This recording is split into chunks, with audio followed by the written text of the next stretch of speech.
Nama saya Muhammad Syazwan bin Alias, nombor matrik S50514. Saya akan menerangkan bahagian pengenalan bagi haiwan mitos.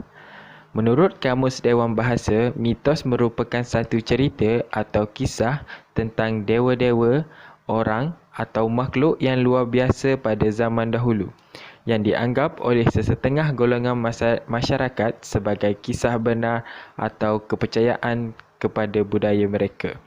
Mitos ini terjadi bukan sahaja kepada kaum tertentu, tetapi hampir penduduk dunia mempunyai kepercayaan dan mitos mereka sendiri. Mitos ini merujuk kepada satu cerita dalam sesebuah kebudayaan. Ciri-ciri haiwan mitos yang sering digambarkan dalam masyarakat dahulu adalah berbentuk cimiria, iaitu hasil gabungan beberapa haiwan atau gabungan manusia dan haiwan, atau mempunyai saiz yang luar biasa dan kekuatan yang luar biasa. Untuk masa kini, haiwan-haiwan mitos ini sering digambarkan dalam cerita kanak-kanak, cerita legenda, cerita rakyat yang memberi teladan atau menggambarkan kebudayaan sesebuah kaum. Hasil daripada penemuan cerita-cerita mitos ini atau legenda biasanya menjadi rujukan atau kajian terhadap individu untuk menyangkal dan mempercayai kebudayaan tersebut dengan lebih mendalam. Unsur mitos ini juga menggambarkan bagaimana masyarakat dahulu memahami unsur alam semula jadi dan gejala alam. Sekian daripada saya. Saya Muhammad Amiruddin bin Abdul Aziz S51837. Saya ingin membentangkan tentang makhluk mitos naga. Yang pertama ialah asal usul naga. Makhluk ini digambarkan oleh masyarakat Yunani dan Sumeria kuno dalam bentuk ular terbang yang besar. Perkataan dragon ini berasal daripada bahasa Yunani, iaitu drakonta, yang bermaksud mengawasi. Bagi poin yang kedua ialah bentuk naga bagi setiap negara. Naga ini berbeza dari setiap persepsi di sesebuah negara. Di negara China, mereka beranggapan naga ini seperti ular yang mempunyai 4 kaki besar dan panjang. Di Amerika pula, mereka beranggapan naga ini mempunyai badan yang besar, berkaki 4, mempunyai ekor dan mempunyai sayap. Bagi struktur badan naga, struktur naga mempunyai kepala seperti kuda, tanduknya umpama rusa, matanya umpama syaitan, lehernya umpama ular, sisiknya umpama ikan kap, cakarnya umpama helang, kakinya umpama harimau dan ekornya seperti ular. Mereka juga percaya bahawa naga ini boleh mengeluarkan api. Bagi yang terakhir, iaitu perkaitan naga dan negara China. Pada zaman pemerintahan Huang Di, ia dipercayai telah diabadikan dengan menaiki seekor naga untuk ke syurga. China juga beranggapan bahawa naga ini membawa tuah kepada mereka. Tetapi pada zaman sekarang, orang sudah tidak mempercayai kewujudan naga. Namun begitu, naga masih dipuja sebagai dewa di setengah kampung di China. Selain daripada itu, pada Tahun Baru Cina, masyarakat Cina akan menyambut perayaan mereka dengan tarian naga dan tarian singa. Ini menunjukkan bahawa mereka sudah sebati dengan makhluk mitos naga ini. Assalamualaikum dan salam sejahtera. Saya Razman bin Abdul Mumin, nombor matrik S52090. Seterusnya saya akan menerangkan tentang haiwan mitos berikutnya. Haiwan mitos yang saya kaji adalah burung phoenix. Burung phoenix boleh dikatakan haiwan legenda dan misteri sampailah sekarang. Ciri-ciri bagi haiwan mitos phoenix ini ialah badannya adalah berwarna merah darah dan diselamuti oleh api yang kurang panas. Berikutnya pula ciri bagian burung phoenix ini adalah ekornya adalah sepanjang 15 meter. Dan pelepah bagi haiwan ini adalah sedikit warna keemasan dan warna kemerah-merahan. Berikutnya pula adalah paruh bagi haiwan ini adalah sedikit sama dengan burung elang, manakala bagi bentuk fizikal haiwan ini adalah sedikit burung merak yang mempunyai bulu yang lebat dan panjang. Okey, berikutnya pula negara bagi haiwan ini adalah negara Mesir dan dianggap oleh masyarakat di sana adalah legenda dan merupakan burung abadi. Okey, seterusnya saya akan menerangkan tentang sejarah burung Phoenix. Okey, bagi sejarah burung Phoenix, mengikut metodologi Mesir, burung ini adalah dianggap keramat dan legenda, yang mana burung ini dianggap abadi dan merupakan dewa bagi masyarakat Mesir. Okey, haiwan ini bagi kewujudannya tidak dikenal pasti, tapi bagi jangka hayat hidupnya ada selama 500 tahun mengikut metodologi Mesir. Okey, selepas 500 tahun jangka hayat burung Phoenix ini, dia akan membakar dirinya dengan api yang ada pada dirinya sehingga menjadi debu. Setelah itu dia akan bangkit semula menjadi bentuk yang asal, seperti baru dan unik. Okey. Haiwan ini seringkali dikaitkan dengan negara jiran seperti China dan India kerana burung ini dianggap sebagai keberanian, keunggulan dan keberuntungan. Haiwan ini juga dianggap sebagai pelindung alam dan merupakan dewa bagi masyarakat Mesir. Ya, jadi dianggap haiwan ini adalah sangat legenda dan sangat memberi manfaat kepada masyarakat Mesir pada masa dahulu. Okey, dan dikatakan juga haiwan ini merupakan simbol yang suci dan mampu memberikan kehidupan kepada masyarakat Mesir pada zaman dahulu. Tambahan lagi, aura bagi haiwan ini adalah kehidupan dan mampu membangkitkan setiap alam yang dia tuju, setiap tempat yang dia tuju. Jadi maksudnya kehidupan di sekeliling apabila haiwan ini muncul akan menjadi hidup dan bangkit. Sekian dari saya. Assalamualaikum warahmatullahi wabarakatuh. Saya S5741 Muhammad Syahran Syauqi bin Muhammad Noor. Untuk haiwan mitos saya adalah haiwan unicorn. Pada sejarahnya, unicorn pertama kali disebut oleh Theseus, iaitu penulis sejarah dari Yunani. Sebab itu beliau perjalanan balik dari Yunani ke Parsi, beliau mendengar rombongan pedagang dari tanah India tentang kisah haiwan tersebut. Sehingga kan beliau menggambarkan haiwan tersebut melalui imajinasi beliau, melalui tanduk, warna dan kekuatan fizikal. Perkataan unicorn pertama kali muncul dalam versi Alkitab King James 16+. Perkataan Hebrium diterjemahkan ke dalam bahasa Yunani menggunakan Monochorus, lalu diterjemahkan pula dalam bahasa Latin iaitu Unicorus, dan akhir sekali diterjemahkan oleh bahasa Bible versi King James iaitu unicorn. Seperti yang diketahui, kisah dan catatan untuk pengembara dan sejarah berkaitan unicorn ini tersebar begitu meluas sehingga kan memberi kesan yang mendalam kepada masa era pertengahan kepada para pendeta gereja dengan mengambil haiwan ini sebagai haiwan yang suci dalam agama, dengan memperhatikan haiwan tersebut sebagai rapat dengan Incarnation of Christ dan Passion of Christ.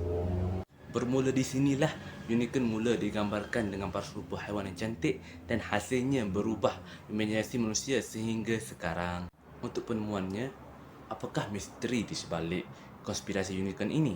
Okey, satu teori ahli sains yang mengungkapkan misteri sosok di sebalik unicorn adalah badak sumbu Elasmotherium yang telah pupus pada hari ini. Okey, sebenarnya banyak lagi teori yang dilihat seperti antelope, latwal, kerbau, lain-lain lagi. Namun, teori badak sumbu adalah yang paling disokong oleh para saintis sehingga penemuan fosil tulang di daerah Pavlova, Kazakhstan dan sebagainya. Untuk kesimpulannya, unicorn yang cantik adalah badak sumbu yang comel, dan secara realitinya jikalau anda peminat unicorn, anda sebenarnya peminat badak sumbu. Terima kasih. Assalamualaikum, nama saya Nur Rafana binti Roslan, nombor metrik S51406.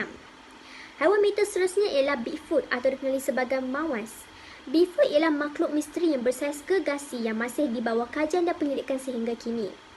Makhluk tersebut juga dikatakan masih hidup dan menetap di kawasan pergunungan salji di antaranya di Amerika Syarikat dan Gunung Himalaya di China. Malah sesetengah pihak juga percaya bahawa makhluk ini boleh didapati di seluruh dunia. Kewujudannya tidak hanya di sesebuah negara ini telah membuktikan bahawa mitos tentangnya bukanlah legenda bagi satu kaum sahaja. Makhluk besar berbelu seperti manusia, kacukan monyet ini juga dikatakan bersembunyi di kawasan hutan atau wilayah yang sukar diterokai oleh manusia. Ini menunjukkan makhluk misteri ini berniat untuk menjauhkan diri daripada manusia. Sesetengah saksi juga telah melihat makhluk berbulu seperti gorila ini mempunyai ketinggian 7 hingga 8 kaki. Bigfoot ini juga dikatakan tidak menyerang manusia atau mengganggu manusia, sebaliknya akan melarikan diri jika terserempak dengan manusia, malah sering berpindah kawasan sekiranya kewujudannya disedari oleh manusia. Ia hanya makan pucuk kayu muda dan menggosokkan badannya pada batang pokok untuk menghilangkan kegatalan pada tubuhnya. Ramai juga yang mendakwa telah tersempak dengan Bigfoot dan mengatakan makhluk itu bertubuh besar, memiliki gigi yang besar, memiliki mata yang berwarna merah, bulunya berwarna perang, gelap atau merah, kehitaman dan meliputi seluruh badan. Masyarakat orang asli Johor juga mendakwa Bigfoot ni hidup dalam berkumpulan seperti satu keluarga yang dianggotai oleh ayah, ibu dan anak. Kebanyakan penemuan untuk membuktikan kewujudan makhluk ini adalah dengan penemuan kesan tapak kaki, helaian bulu dan kerosakan hutan yang dilakukan oleh makhluk misteri tersebut. Bigfoot ini juga mempunyai pelbagai gelaran. Yang pertama, Bigfoot Sasquatch di Amerika Utara, Captar Biabingulia Grandelfrella Morhebrani Inuit di Eropah, Ngkoloko di Kikomba Afrika, Yeren di China, Yowie di Australia, Mapinguari di Amazon Amerika Selatan dan di Asia dikenali sebagai Yeti atau Mawas.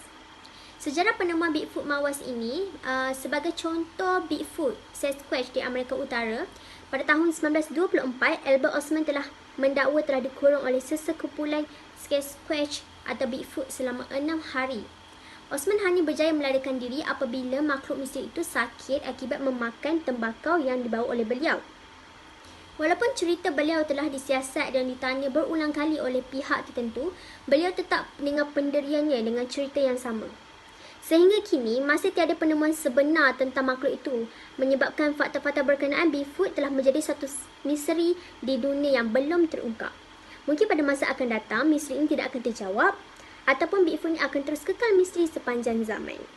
Ikan duyung merupakan makhluk air mitos dengan kepala dan badan ekor ikan. Ikan duyung digambarkan secara meluas dalam cerita rakyat, kesastraan dan budaya popular.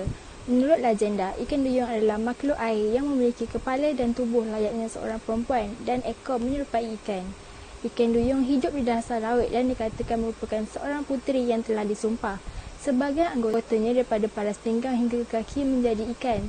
Cerita mengenai duyung ini hampir wujud di seluruh golongan masyarakat. Dengan gelaran Kias, ikan duyung dari Scotland ini adalah separuh wanita dan separuh ikan salmon. Legenda menceritakan sesiapa yang berjaya menangkap si as akan mendapat 3 permintaan. Makhluk ini dikatakan menggoda manusia kepada kematian. Sama seperti legenda Siren, terdapat beberapa keluarga di Scotland mendakwa mereka adalah daripada keturunan Kias. Selain itu, di dalam mitos Greek, cerita merupakan Tuhan yang menjaga tasik Chirotonis. Dia adalah anak kepada Poseidon, iaitu Tuhan Lautan. Cerita dikatakan membawa cengkerang di mana ia digunakan sebagai semboyan dan senjata. Menurut legenda, jika kelasi tersesat di dalam tasik tersebut, Triton akan bantu mereka dengan mencipta sebidang tanah yang kini dikenali sebagai Pulau Terra. Dalam legenda Cina, Jiran adalah ikan duyung yang bukan sahaja cantik, malah makhluk ini juga mempunyai kemahiran untuk membuat pakaian dari kain tenunan naga. Kain sakti ini tidak akan basah jika terkena air. Jika Joran menangis, air matanya akan menjadi mutiara. Semasa dinasti Jin, terdapat satu catatan di mana ia menceritakan tentang kemunculan ikan duyung yang menjual kain tenunan naga. Jika ada siapa menawarkannya tempat tinggal, dia akan berterima kasih dengan menitiskan air mata dalam bekas tarahan yang dipenuhi dengan mutiara. Dalam sejarah, beberapa orang bangsawan Cina mendakwa mereka mempunyai pakaian yang dihasilkan menggunakan tenunan naga ini. Berbeza daripada legenda ikan duyung versi barat yang kebanyakannya dikatakan cantik, versi ikan duyung Jepun ini adalah sebaliknya. Niyong dikatakan seekor ikan gasi yang mempunyai wajah manusia, mulut monyet dengan taring keemasan dan juga tanduk. Makhluk ini dikatakan mempunyai suara seakan-akan bunyi tiupan seruling. Menurut legenda lagi, sesiapa sahaja yang memakan daging Neo akan menjadi cantik, muda dan hidup kekal. Akan tetapi, makhluk ini ditangkap, maka akan terjadilah ribut yang sangat dahsyat dan akan bawa nasib yang malang. Ramai yang sudah tahu perihal mengenai makhluk mistik yang digelar ikan duyung ini, yang selalunya mempunyai ekor seperti ikan. Ada yang mempercayai bahawa ikan duyung memang wujud, tetapi ada juga skeptikal dan tidak percaya bahawa makhluk seperti rupa boleh wujud. Akan tetapi, beberapa penemuan sejak kebelakangan ini telah menambahkan lagi kekeliruan dan kacau bilau dalam konteks pemikiran manusia zaman sekarang.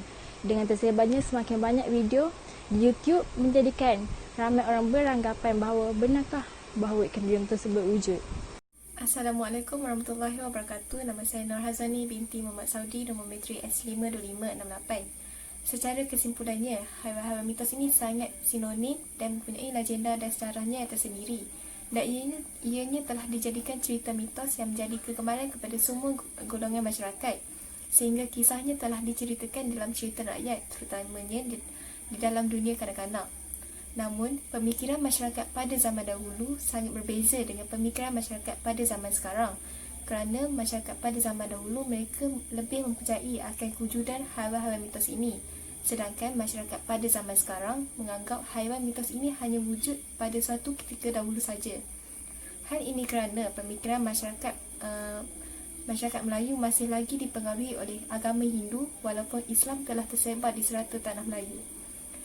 Selain itu juga, mereka menganggap bahawa rupa bentuk haiwan-haiwan mitos ini adalah sama seperti yang ditayangkan di dalam kaca televisyen. Contohnya, jika kita lihat haiwan-haiwan mitos di televisyen, rupa bentuknya adalah sangat cantik dan unik dan berwarna-warni. Akan tetapi, rupa bentuk dan warnanya sebenar adalah tidak sama seperti yang dibayangkan. Haiwan-haiwan mitos ini juga memperlihatkan bahawa terdapat kepercayaan yang wujud terhadap masyarakat pada zaman dahulu berbanding masyarakat pada zaman sekarang yang dikatakan menyimpan dendam terhadap manusia. Ianya berdasarkan pola kepercayaan yang telah lama wujud dan keadaan ini telah mencerminkan berkaitan pemikiran masyarakat dengan unsur-unsur animisme yang melatari kehidupan mereka sebelum tibanya kepercayaan lain. Antara contoh perkembangan cerita-cerita mitos ini boleh dilihat dalam teks kesusasteraan Melayu seperti Hikayat Merah Mahawangsa dan Sejarah Melayu. Persoalannya di sini, adakah benar haiwan mitos ini wujud?